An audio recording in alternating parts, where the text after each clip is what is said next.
the antitrust battle that defined the last century. How Woodrow Wilson and Eisenhower's led government in the 1970s led to the breakup of the telecommunication monopoly of Babel or AT&T. Right now, this is what Facebook has in today's social media era. We have talked about this earlier in a video where we discussed the amount of power the tech industries have today over us. Now, the lawsuit that we all knew were coming one day finally came and hit Facebook like a tidal wave last December. The US Federal Trade Commission or FTC as well as 46 other states of the United States filed antitrust lawsuits against Facebook in a bid to break it down and revert the status quo of Silicon Valley. Regardless of how you perceive Zuckerberg or Facebook, understanding these lawsuits and the potential long-term impact on Facebook, Instagram, WhatsApp, Oculus requires a clear assessment of facts. This is what I will be focusing on in this video. Going back to 1970s, the case of AT&T started with its unprecedented vertical control of the telecommunications industry in the 20th century. It owned all the US phone lines, both local and long distance, as well as Western Electric, which provided all the telephone hardware any consumer got. In the same manner, Facebook today has an autonomous control over the entire social media platform. It encompasses a broad range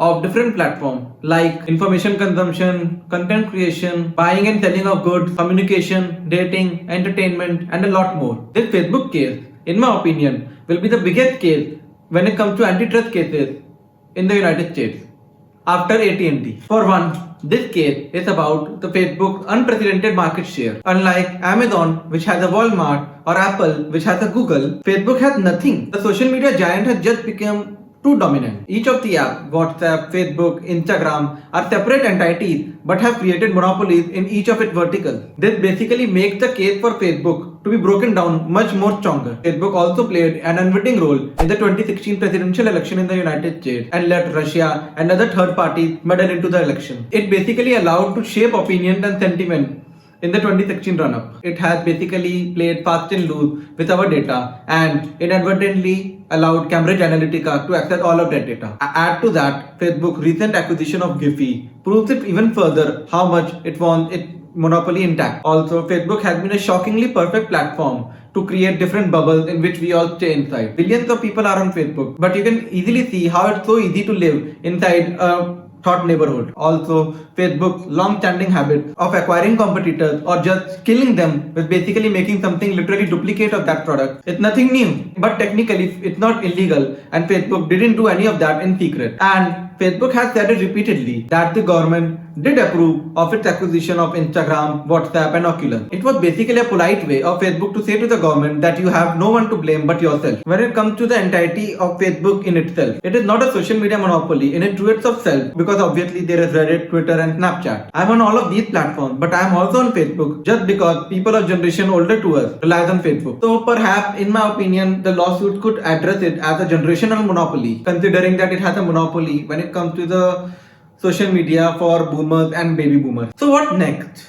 Initially, nothing. These cases are really slow moving. AT&T's case ran over a decade. Maybe in the recent future, the suits may consolidate even further so that the FTC and the states have a single, strong, unified case to fight against. Somewhere along the way, Zuckerberg might, just the way how AT&T did, realize that he is going to lose and preemptively break itself down, choosing to divest just one or two of its entities like Oculus or WhatsApp. But no matter what, I would expect Zuckerberg to fight tooth and nail to have Instagram intact, which is still growing and has one of the highest amount of ad revenues when it comes to Facebook's own services. And that ad revenue reached around $20 billion in 2019 itself. Alternatively, Facebook, which might be well prepared for this fight, might dig in and use an army of lawyers to battle the case and a big PR push to push away all the negativity around. While we may or may not know how this lawsuit pans out, we know one thing for sure.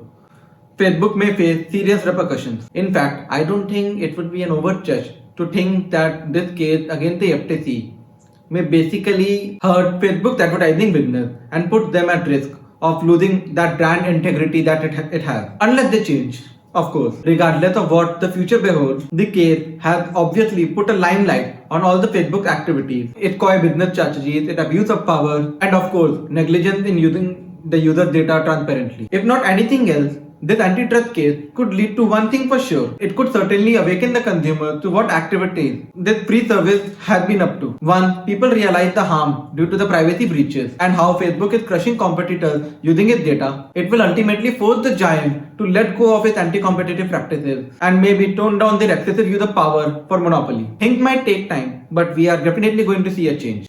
If you would like to see a video detailing what happened with Facebook and Cambridge Analytica, please let me know in the comment down below. If you liked what you saw in this video and want more to come, please don't forget to like, share and subscribe. That's it for today. I am Gurmeet Singh, this is Nerd Kadam, and see you in the next episode.